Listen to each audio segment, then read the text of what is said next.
Bismillah. Assalamualaikum warahmatullahi wabarakatuh. Alhamdulillah.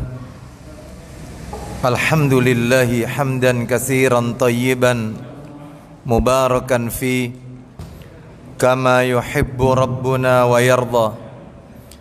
Wa ashhadu an la ilaha illallah wahdahu la syarika lah wa ashhadu anna Muhammadan abduhu wa rasuluh. Ya ayyuhalladzina amanu taqullaha haqqa tuqatih wa la tamutunna illa wa antum muslimun. Amma ba'du, fa inna asdaqal hadisi kitabullah wa khairal hadi hadi Muhammadin sallallahu alaihi wasallam wa syarral umuri muhdatsatuha wa kullu muhdatsatin bid'ah wa kullu bid'atin dhalalah wa kullu dhalalatin finnar. Ikhwan wa akhwati fillah, bapak-bapak, ibu-ibu, kaum muslimin dan muslimah, jamaah salat maghrib Masjid Nurul Islam yang semoga dimuliakan oleh Allah Subhanahu wa ta'ala. Kepada segenap pengurus yayasan maupun takmir Masjid Nurul Islam yang semoga dirahmati oleh Allah Subhanahu wa ta'ala. Tidak ada kata yang patut kita ucapkan di malam hari ini melainkan rasa syukur kita kepada Allah Tabaraka wa Ta'ala atas segala karunia nikmat yang telah Allah berikan kepada kita, yang tentunya kita tidak akan pernah mampu, tidak akan pernah bisa menghitung-hitung nikmat tersebut. Mulai kita bangun dari tidur sampai kita tidur kembali, bahkan tidur itu sendiri merupakan bagian dari karunia nikmat Allah yang wajib untuk kita syukuri. Allah Subhanahu wa ta'ala menegaskan di dalam ayatnya, wa in ta'uddu ni'matallahi la tuksuha, dan jika kalian menghitung-hitung nikmat Allah, maka tentu kalian tidak akan pernah mampu, tidak akan pernah bisa menghitung-hitungnya. Di antara sekian banyak kenikmatan-kenikmatan yang Allah limpahkan kepada kita dan kita rasakan pada malam hari ini adalah nikmat sehat dan nikmat diberikannya kita kemudahan oleh Allah untuk melaksanakan amalan-amalan ketaatan kepada Allah Subhanahu wa ta'ala, baik amalan yang sifatnya wajib maupun amalan yang sifatnya sunnah. Amalan yang sifatnya wajib sebagaimana yang baru saja kita lakukan, yaitu salat maghrib berjamaah, yang nanti juga kita akan lakukan salat isya yang dilakukan secara berjamaah pula. Adapun di antara amalan-amalan sunnah, yaitu kita baru saja menuntaskan ibadah saum, puasa sunnah Asyura di bulan Muharram di tahun ini. Semoga ibadah puasa sunnah kita, baik itu yaumu tasu'a maupun yaumu Asyura, mudah-mudahan semuanya diterima oleh Allah Subhanahu wa ta'ala. Lebih dari itu, semenjak terbenamnya matahari tadi sore sebagai pertanda masuknya waktu maghrib dan masuknya pula di hari Jumat, maka tentunya kita disunahkan membaca surat Al-Kahfi, memperbanyak membaca solawat kepada Nabi, memperbanyak doa kepada Allah Subhanahu wa ta'ala, khususnya di hari Jumat ba'da asar hingga menjelang matahari terbenam. Karena berdoa pada waktu tersebut adalah doa yang tidak tertolak. Semoga seluruh amal ibadah yang kita lakukan menjadi pemberat timbangan amal kebaikan kita kelak di yaumil hisab. Bapak Ibu kaum muslimin dan muslimah rahimani wa rahimakumullah. Malam hari ini untuk yang pertama kalinya saya berada di tengah-tengah jamaah Masjid Nurul Islam, diminta untuk menyampaikan kajian dan waktu kita adalah sampai Isya. Adapun bab atau topik yang akan kami sampaikan karena ini adalah baru perdana, sifatnya adalah tematik. Bapak Ibu sekalian rahimani wa rahimakumullah, kami beri judul saja topik pada malam hari ini, yaitu 3 wasiat Nabi agar selamat. 3 wasiat Nabi agar kita selamat. Bapak Ibu rahimani wa rahimakumullah, sebagaimana kita ketahui bersama bahwasannya Rasulullah Muhammad sallallahu alaihi wasallam adalah sosok seorang nabi yang sangat cinta kepada umatnya. Betapa sayangnya beliau kepada umatnya sehingga beliau tidak menginginkan umatnya berada dalam kesesatan. Beliau ingin agar umatnya semuanya berada di surga. Beliau ingin agar umatnya berada dalam keselamatan dunia dan akhirat. Bahkan Bapak Ibu sekalian, betapa cintanya Nabi kepada kita sampai-sampai Allah Subhanahu wa taala memberikan apresiasi kepada baginda Rasul sallallahu alaihi wasallam karena begitu sayang kepada umatnya. Mari kita dengarkan ayatnya. Allah memberikan pujian kepada Nabi kita karena cinta betul kepada umatnya. Allah berfirman di dalam Al-Quran di surat At-Taubah, surat yang ke-9, ayat yang ke-128. Saya yakin di antara kita mungkin sudah pada hafal ayat ini, minimal ayat ini familiar di telinga kita.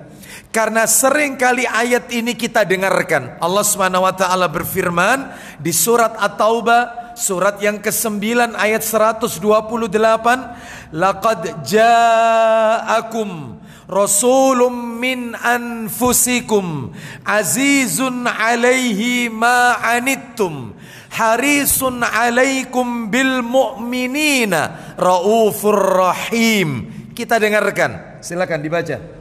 Sungguh telah datang kepadamu seorang rasul dari kaummu sendiri. Berat rasa olehnya penderitaanmu, sangat menginginkan keimanan dan keselamatan bagimu. Perhatikan baik-baik. Allah Subhanahu wa taala mengutus rasul kita. Allah sebutkan dalam ayat ini sangat menginginkan bagimu, yaitu keimanan dan keselamatan. Lanjut. Amat belas kasihan lagi penyayang terhadap orang-orang mukmin. Nah, ini merupakan bukti Allah memberikan apresiasi, memuji Nabi sallallahu alaihi wasallam karena beliau sangat cinta kepada umatnya.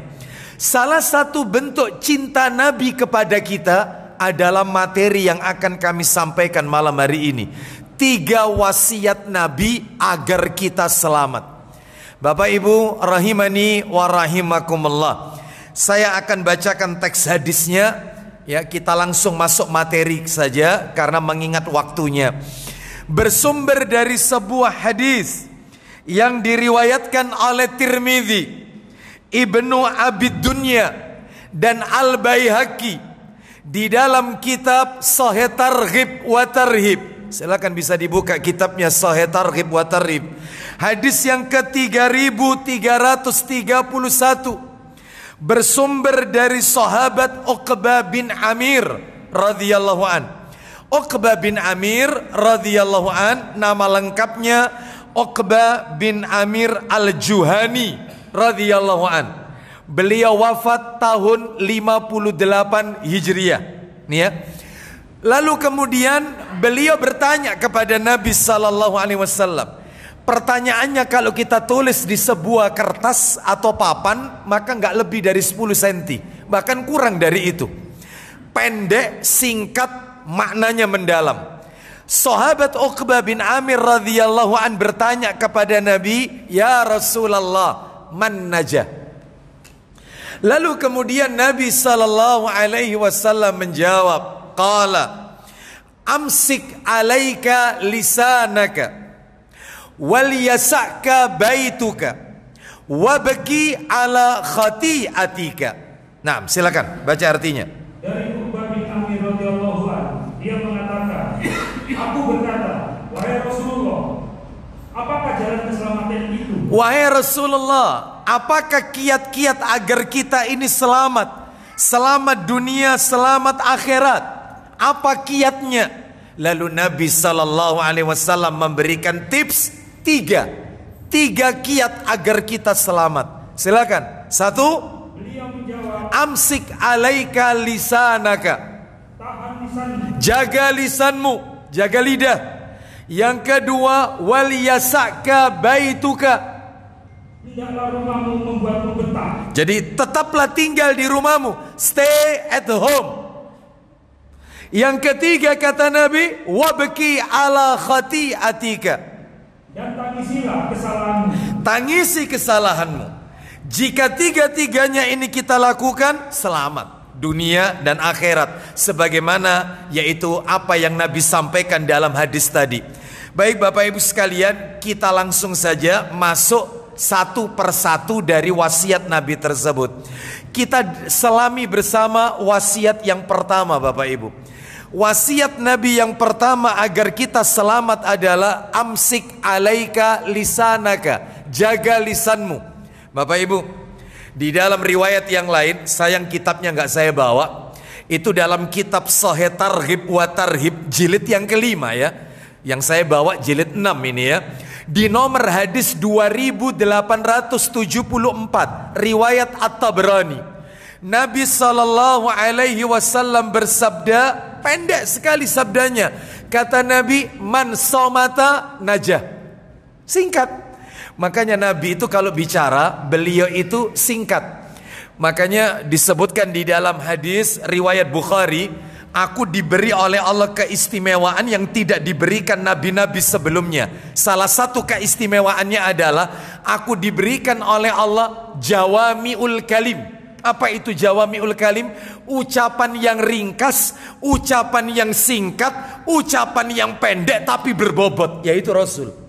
Makanya Nabi itu kalau bersabda nggak panjang-panjang, terus dikit tapi maknanya mendalam.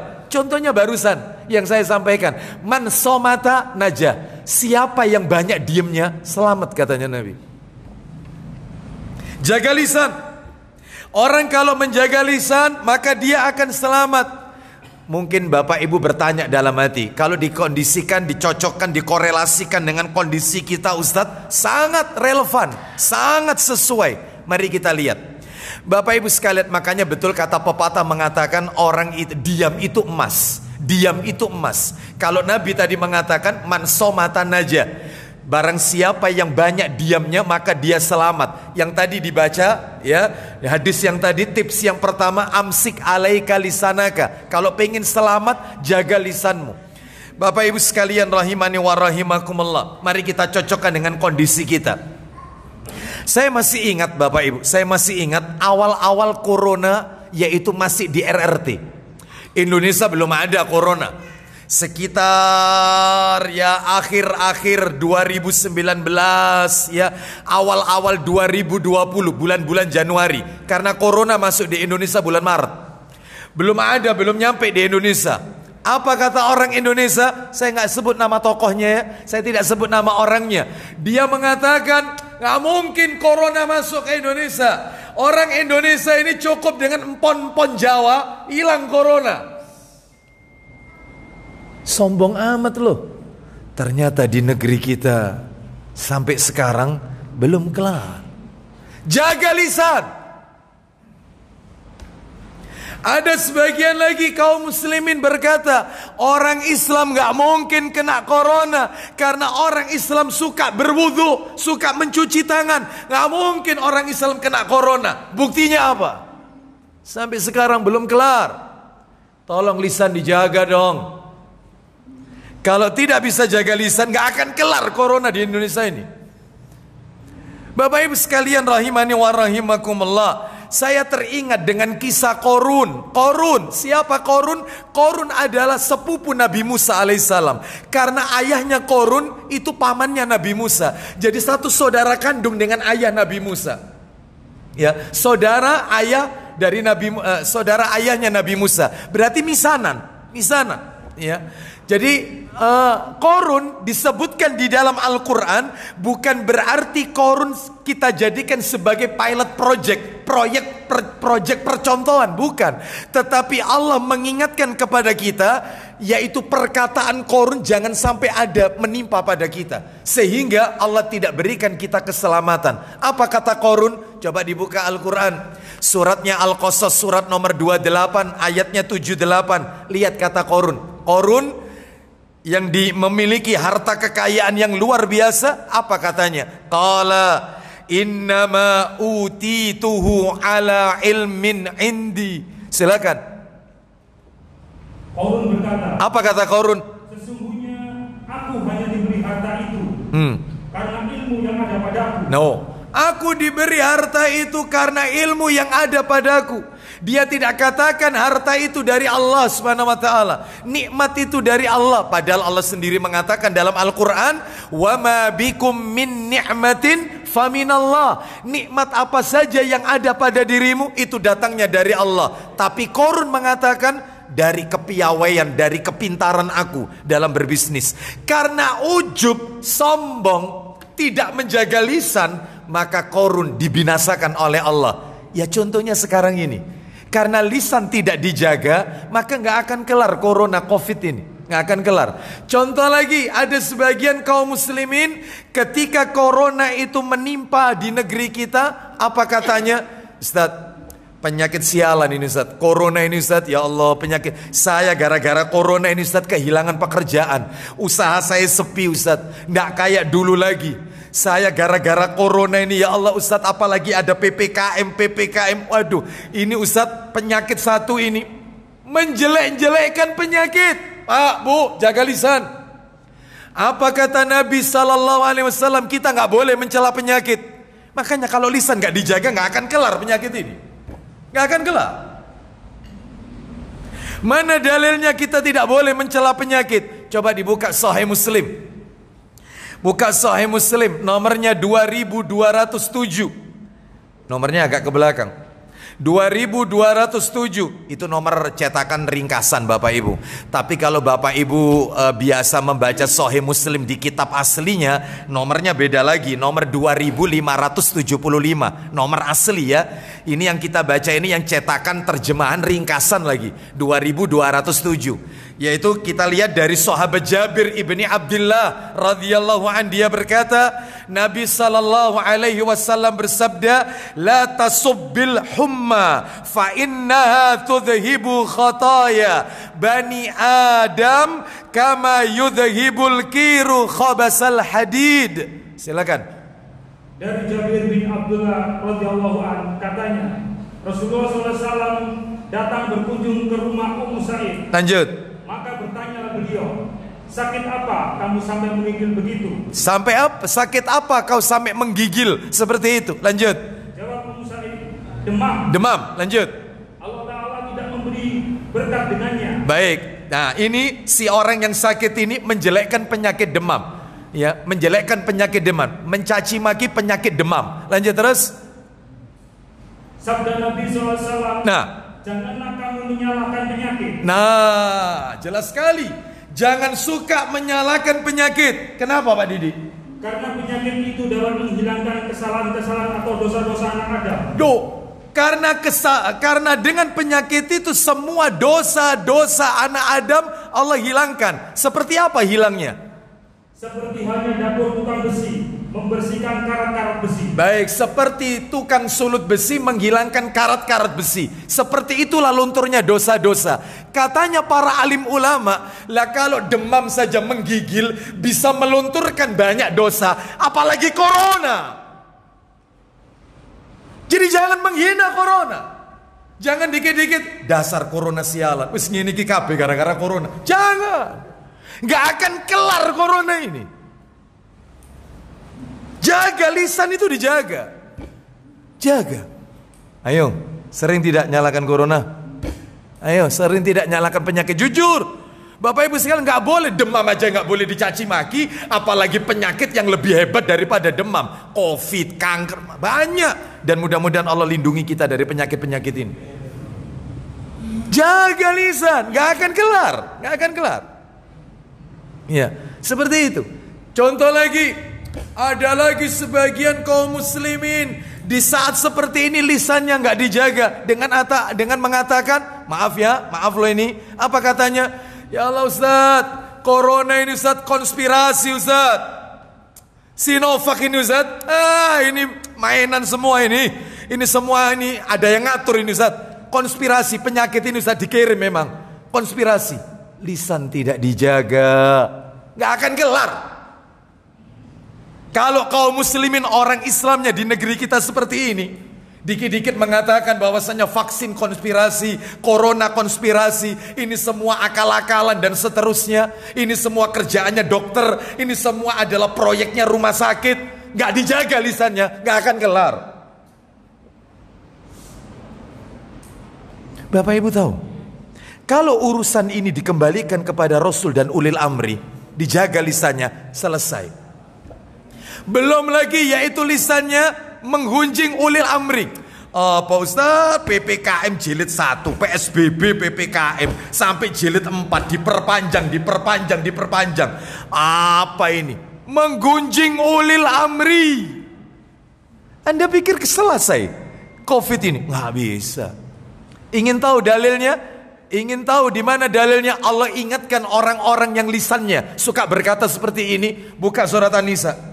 Tolong dibuka An-Nisa ayatnya, ayat 83. Allah Subhanahu wa taala berfirman, An-Nisa ayat 83, wa idza ja'ahum amrum minal amni awil khaufi adha'u bih walau raddu ila rasuli wa ila ulil amri minhum la'alimahu alladhina yastanbitunahu minhum. Silakan ila akhir ayat. Ayo. Dan apabila datang kepada mereka suatu berita tentang keamanan atau ketakutan. Ulang lagi Pak Didi. Apabila datang kepada mereka berita. Apabila datang kepada mereka suatu berita tentang keamanan ataupun ketakutan. Baik, apabila datang kepada mereka suatu berita, entah berita tentang keamanan atau berita yang menakutkan, ya seperti sekarang ini.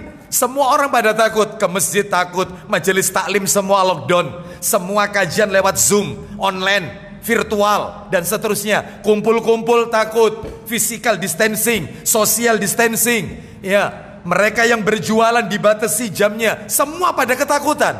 Kalau berita itu, lanjutkan Pak Didi, itu disampaikan ke Rasul dan ulil amri yang ada di mana kau tinggal, katanya Allah kelar urusan.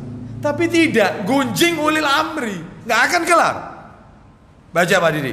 Mereka lalu menyiarkannya, dan kalau mereka menyerahkannya kepada Rasul dan ulil amri di antara mereka, maka tentulah orang-orang yang ingin mengetahui kebenarannya akan dapat mengetahuinya dari mereka, yaitu Rasul dan ulil amri. Selesai urusan.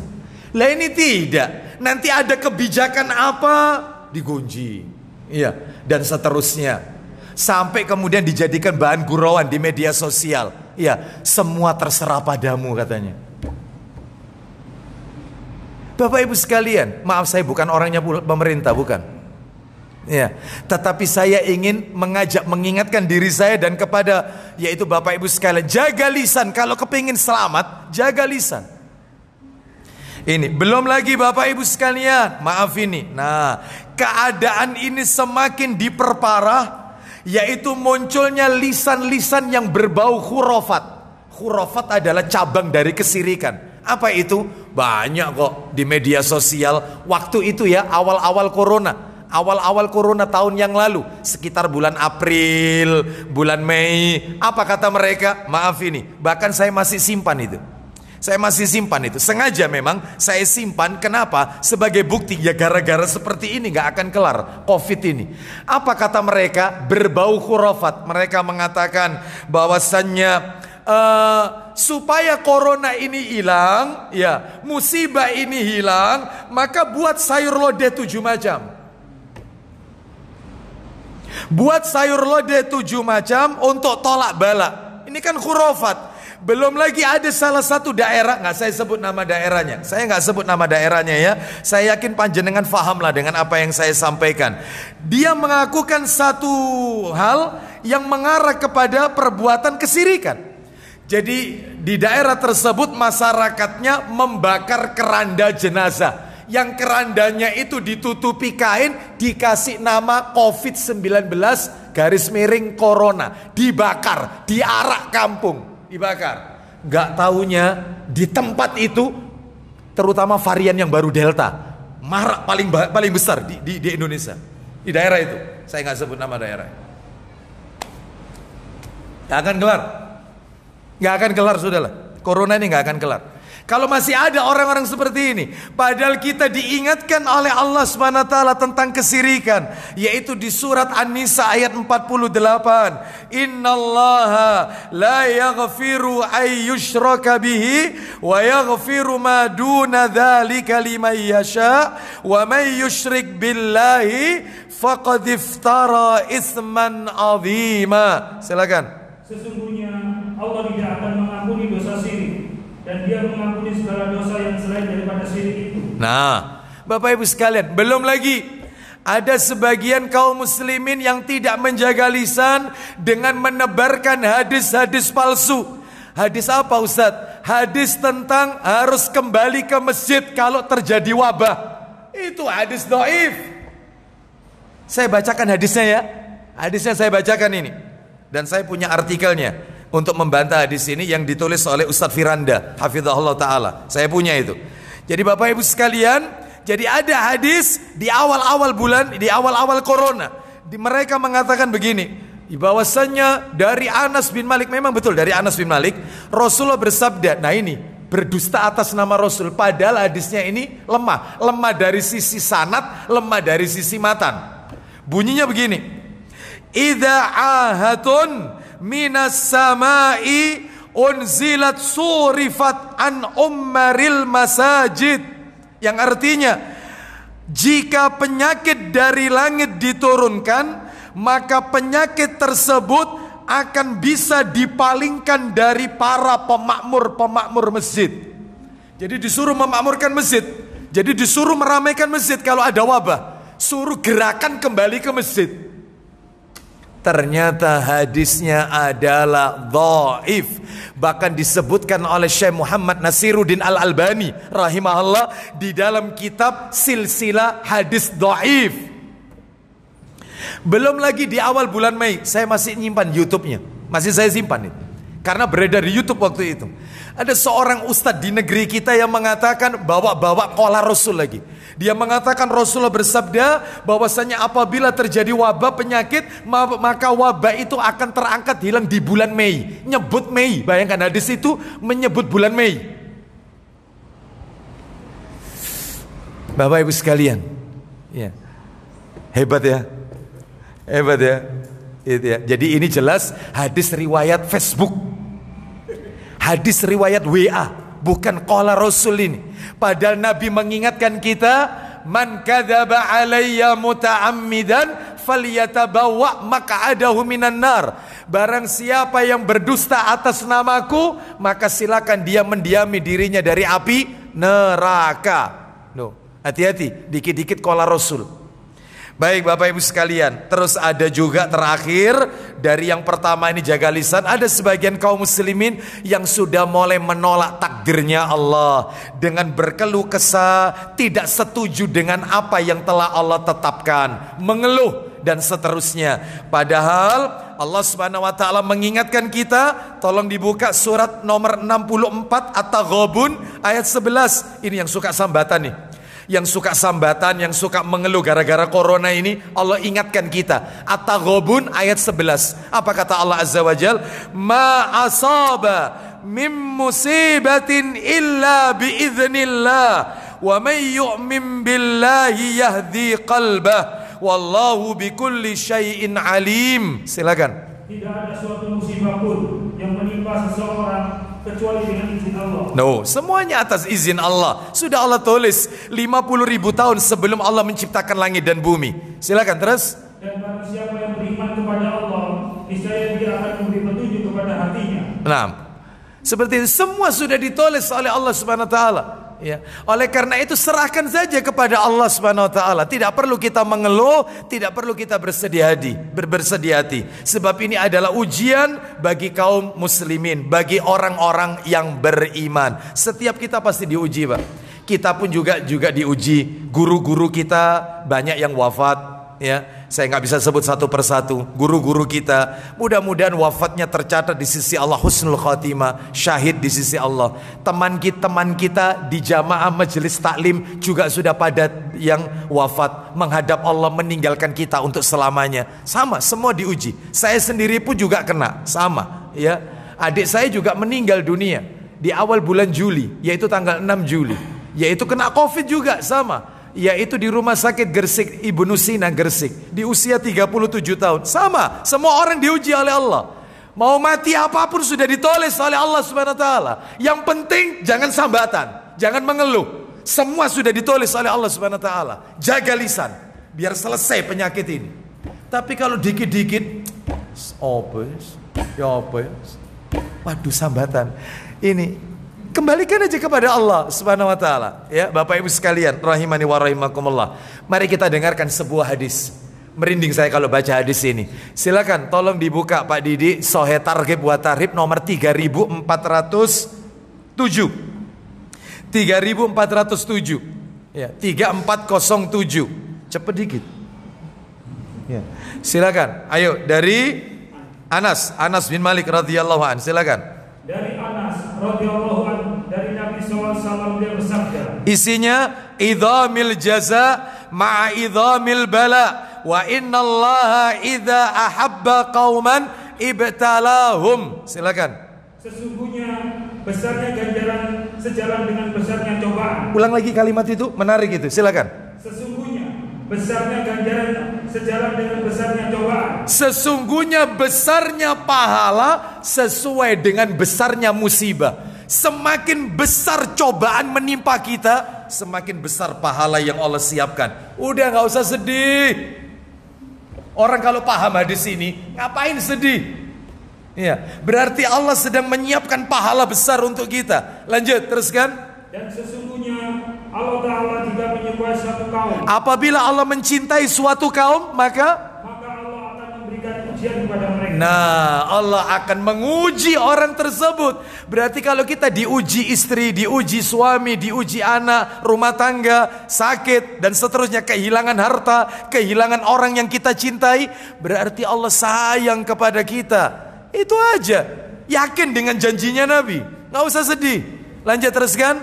Maka barang siapa yang ridho atau menerima ujian itu, siapa yang ridho ketika dapat musibah ujian itu, maka dia akan mendapatkan ridho dari Allah dan ganjaran pahala yang berlimpah. Allah ridho kepada orang itu, dikasih ganjaran pahala yang berlimpah. Tapi kalau sambatan Pak Didi, dan barang siapa yang murka, nah murka, protes dengan takdirnya. Apa ya salahku ya? Aku ngelakoni ini, aku sudah gini. Kok ujian ini terus ya? Apa salahku ini apa? Ya, dosaku ini. Oh, iya. Terus tidak terima dengan ujian itu, dia tidak menerima, dia tidak ridho dengan musibah itu, maka dia akan mendapatkan murka dari Allah dan siksa yang pedih. Siksa yang pedih. Ya, Bapak Ibu sekalian rahimani wa rahimakumullah, tambahkan lagi dalil.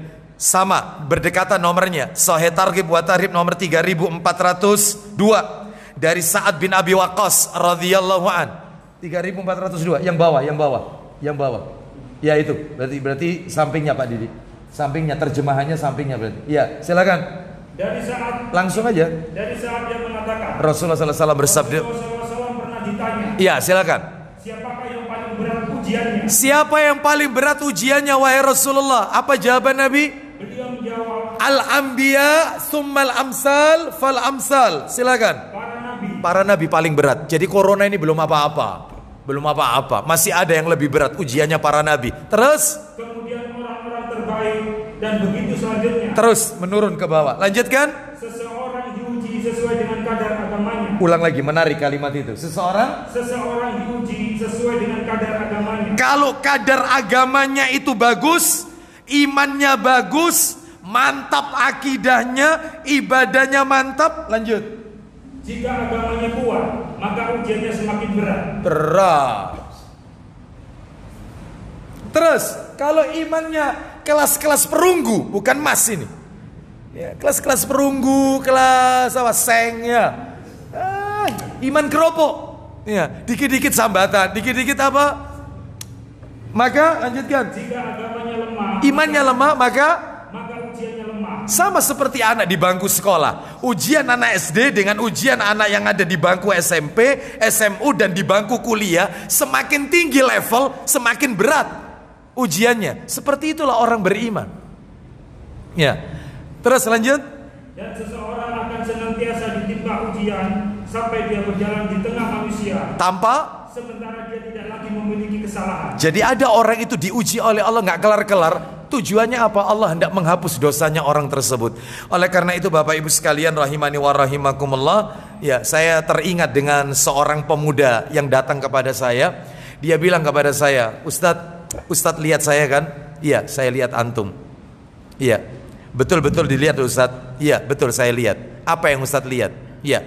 Badan antum penuh dengan tato. Tato itu Pak, mulai dari leher sampai pergelangan tangan, tato semuanya.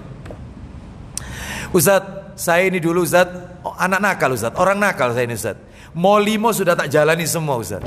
Tetapi alhamdulillah Allah kasih saya hidayah. Saya hijrah Ustadz. Suka ngikuti kajian-kajian sunnah, apalagi ngikuti di YouTube ya, kajian-kajian sunnah. Alhamdulillah. Saya doakan mudah-mudahan Anda dikasih keistiqomahan. Allah selalu memberikan hidayah taufik kepada Anda. Terus Anda menghadap saya ini tujuannya apa? Begini Ustadz.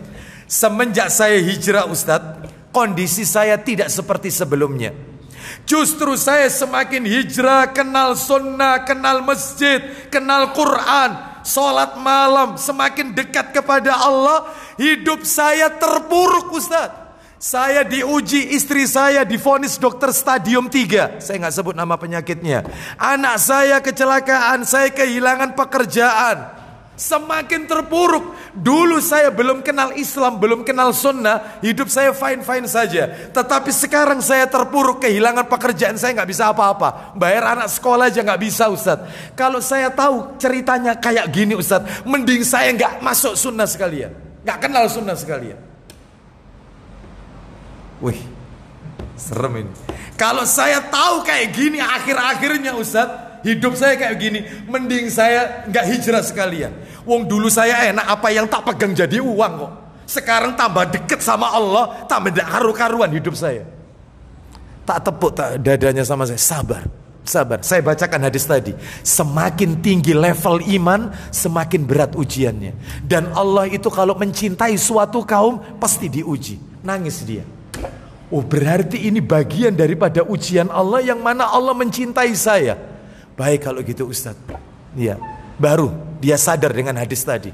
Oleh karena itu Bapak Ibu sekalian, maka serahkan aja kepada Allah Subhanahu wa taala, ya. La yukallifullahu nafsan illa wus'aha. Allah tidak membebani seseorang kecuali sesuai dengan kadar kesanggupannya. Tidak mungkin Allah zalim, tidak mungkin. Kita lanjutkan. Wasiat Nabi yang kedua, karena waktunya ini. Sudah masuk Isya ya? Isya di sini kok lama ya? Biasanya itu sudah Isya ini. Baik. Apa jangan-jangan dimatikan timer?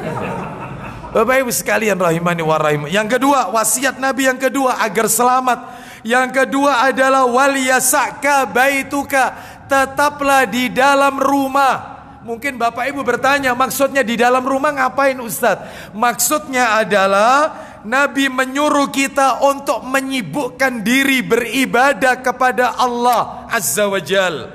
Kalau diterapkan dengan kondisi kita, seakan-akan Nabi mengajarkan kepada kita stay at home, lakukan physical distancing, social distancing, lebih banyak di rumah, jangan kemana-mana.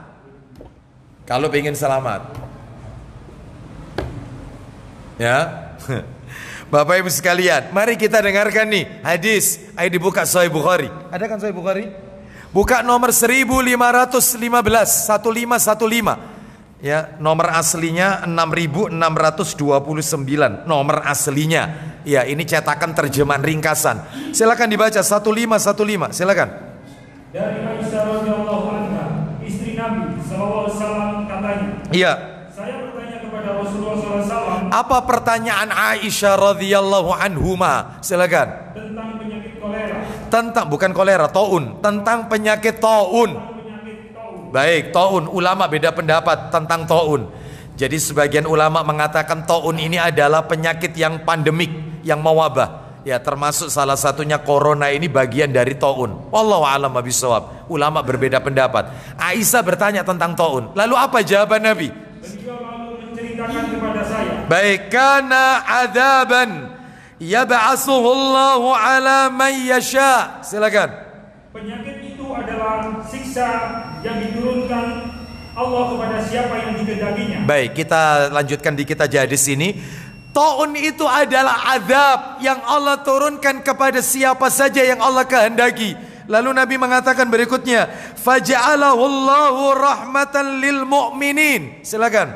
Dan Allah menjadikannya rahmat bagi orang yang beriman. Jadi taun itu azab kepada mereka yang Allah kehendaki, tapi taun itu juga rahmat bagi orang-orang beriman. Jadi kita muslim mukmin yang kena penyakit taun, salah satunya Covid ini, maka ini bagian dari rahmat kasih sayang Allah kepada kita. Lanjut, apa kata Nabi? Ma min abdin yakunu fi baladin yakunu fi. Silakan. Seseorang yang ketika terjangkit penyakit itu tetap dalam negerinya. Tetap dalam negerinya. Terus Dengan sabar. dengan sabar. Nah, jadi dia sabar, mengharap pahala dari Allah, dia tidak kemana-mana. Lanjut. Yakin bahwa tidak akan mengenainya selain apa yang telah ditentukan oleh Allah baginya. Selain dia sabar, tidak kemana-mana, dia mengharap pahala dari Allah, dan dia tanamkan dalam hatinya, ini sudah ditakdirkan oleh Allah, maka untuk orang itu pahala seperti pahala orang yang mati syahid. dia mendapat pahala orang mati syahid. Syaratnya 4 tapi. Dia akan mendapatkan pahala mati syahid, syaratnya 4. 1, tetap di rumah, memperbanyak di rumah. Yang kedua, sabar, menahan hati, lisannya, ya. Terus yang ketiga, mengharap pahala dari Allah. Yang keempat, dia yakin bahwasanya wabah ini tidak akan terjadi kecuali semua sudah ditulis oleh Allah. Itu dia dapat pahala syahid, meskipun tidak perang. Dia tetap dapat pahala syahid. Mudah-mudahan kita semua mendapatkannya. Terakhir penutup, sebelum kita masuk yang ketiga, kita dengarkan dulu adzan Isya. Setelah adzan mungkin kita lanjutkan sedikit, ya. Setelah itu kemudian kita iqamah salat Isya berjamaah. Silakan, tafadhol. Wassallallahu ala nabiyyina wa ala alihi washabihi wasallam. Silakan, kita skoros dulu sebentar mendengarkan adzan Isya.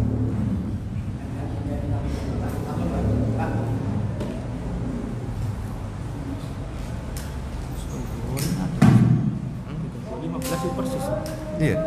Kode. Sahih Bukhari. Saya bukan. Makanya nambahan di 15. Oh, masuk. Oh, aku baca itu.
Alhamdulillah, wassalatu wassalamu ala rasulillah, wa ba'd. Kita lanjutkan Bapak Ibu sekalian. Tinggal tersisa sedikit wasiat Nabi yang ketiga agar kita selamat, yaitu wabaki ala khati'atika. Tangisilah kesalahan-kesalahanmu, tangisilah dosa-dosamu. Bapak Ibu sekalian, mau tidak mau, diakui ataupun tidak, musibah yang menimpa ini karena tangan-tangan manusia. Allah Subhanahu wa taala sudah ingatkan kita. Silakan bisa dibuka Quran surat Hud. Quran surat Hud surat yang ke-11 ayatnya 117. Allah Subhanahu wa taala berfirman, "Wa ma kana rabbuka liyuhlikal qura bidzulmi wa ahluha muslihun." Silakan. Ya, surat 11 ayat 117. Silakan. Dan Rabbmu sekali-sekali tidak akan membinasakan negeri-negeri secara zalim. Allah Subhanahu wa taala tidak mungkin membinasakan negeri-negeri secara zalim jika sedang penduduknya orang-orang yang berbuat kebaikan. Jika penduduknya orang-orang soleh. Kenapa dibinasakan? Karena penduduknya bukan orang soleh, maka Allah timpakan azabnya. Begitu juga Allah ingatkan kita. Silakan dibuka lagi surat nomor 42 Asy-Syura. Quran surat Asy-Syura surat 42 ayatnya 30. Wa ma asabakum mim musibatin fabima kasabat aydikum wa ya'fu an katsir. Silakan. 30. Surat nomor 42 ayat 30. Silakan. Dan apa saja musibah yang menimpa kamu, maka adalah disebabkan oleh perbuatan tanganmu sendiri. Nah, musibah apa saja yang menimpa pada diri kita itu bukan karena yang lain, tetapi karena tangan-tangan manusia. Lanjut. Dan Allah memaafkan sebagian besar dari kesalahan-kesalahan. Berdasarkan ayat ini, Allah Subhanahu wa taala menakdirkan yang baik dan yang buruk. Diingat ya, Allah menakdirkan yang baik dan yang buruk. Dan sikap kita sebagai seorang hamba, semua takdir Allah yang baik-baik kembalikan kepada Allah. Semua dari Allah. Sedangkan semua takdir Allah yang buruk-buruk tidak boleh dikembalikan kepada Allah, tapi dikembalikan kepada manusianya. Sebenarnya tidak ada Bapak Ibu, Allah menakdirkan yang buruk itu. Buruk itu karena sudut pandang manusia. Karena semua yang Allah takdirkan itu pasti ada hikmahnya untuk manusia. Itu karena menurut manusia itu jelek, buruk, itu menurut sudut pandang manusia. Tapi kalau Allahnya sendiri menetapkan sesuatu, semuanya adalah bermanfaat untuk manusia. Ya, oleh karena itu maka yang buruk-buruk tidak boleh dikembalikan kepada Allah, tetapi kembalikan kepada dirinya sendiri. Ya, baik. Bapak Ibu sekalian rahimani wa rahimakumullah, maka saya menyimpulkan dari kajian malam hari ini, di antara kesimpulan yang bisa kami sampaikan, satu, wajib bagi kita setiap muslim, muslimah, mukmin dan mukminah meyakini semua ini sudah ditakdirkan oleh Allah. 50.000 tahun sebelum Allah menciptakan langit dan bumi, semua sudah ditulis. Sampai siapa penduduk surga, siapa penduduk neraka, sudah ditulis semua oleh Allah Subhanahu wa taala. Semuanya sudah ditulis, ya. Jadi harus kita yakini. Ini yang pertama. Yang kedua, hindari semua berita-berita, ya, dan kita waspadai semua berita-berita yang sifatnya hoax, ya, berita-berita yang tidak ada dasarnya. Maka kembalikan saja kepada Allah Subhanahu wa taala, jangan dipercaya. Terutama berita-berita yang terkait dengan yaitu kebijakan ulil amri atau mungkin hal-hal yang lain yang justru memperparah adanya COVID-19 di negeri kita ini. Iya, kalau gini terus nggak umroh akhirnya ini. Iya, umroh nggak akan dibuka ini. Mau ke berapa lagi? Berapa lama lagi mau ditutup? Ya, seperti itu. Oleh karena itu, maka ini yang kedua. Yang ketiga, lah ini yang paling penting Bapak Ibu sekalian. Ternyata musibah terbesar yang menimpa bagi seorang muslim, muslimah, mukmin dan mukminah bukan corona. Musibah terbesar bukan COVID-19, bukan. Musibah terbesar itu adalah rusaknya akidah, rusaknya ibadah, rusaknya akhlak seseorang. Itu musibah terbesar. Saya kasih contoh. Ada seseorang meninggal dunia kena corona. Meninggal kena corona. Ternyata pada saat dia meninggal, akidahnya mantap, tauhidnya Masya Allah, ibadahnya ngikuti sunnah, akhlaknya dengan orang tua, dengan istri, dengan anak-anak, dengan karib kerabat, dengan tetangga, Masya Allah. Maka nikmat kubur dan nikmat di akhirat berupa surga menanti untuk dirinya. Ada orang mati tidak kena corona, sehat mati nggak kena corona, sehat meninggal, jantung katanya dokter. Iya, ternyata pada saat meninggal, ternyata akidahnya kecampuran syirik, suka ngalap berkah ke tempat-tempat yang ya dikeramatkan.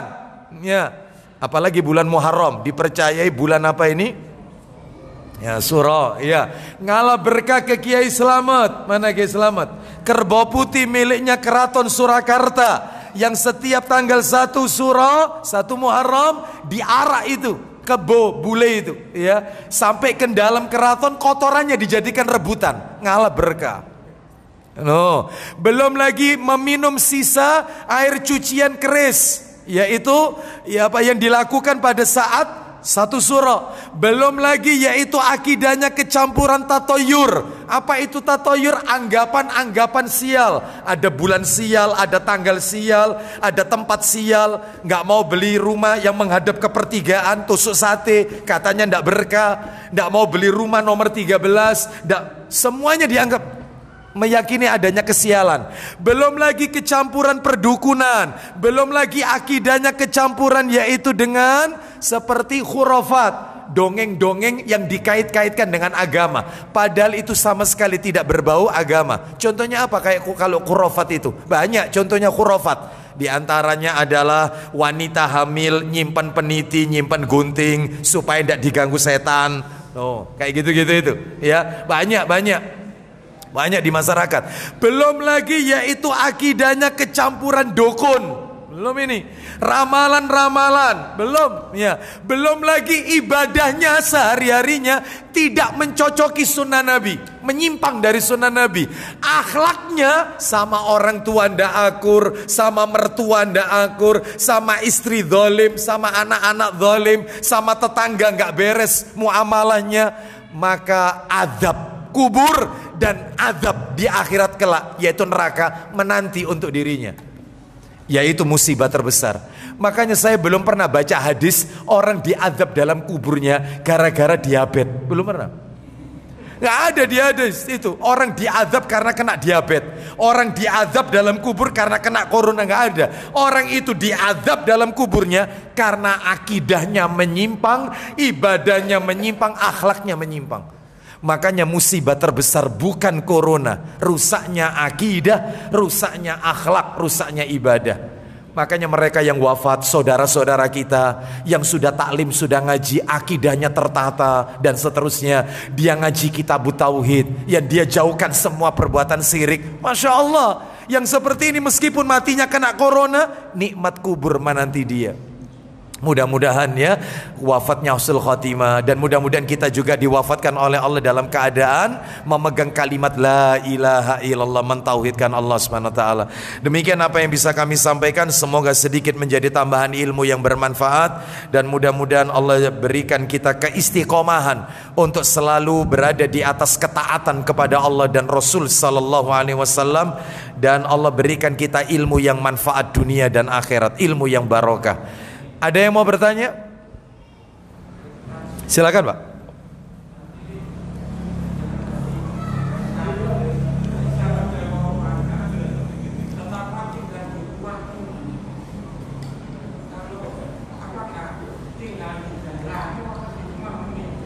Baik, nah.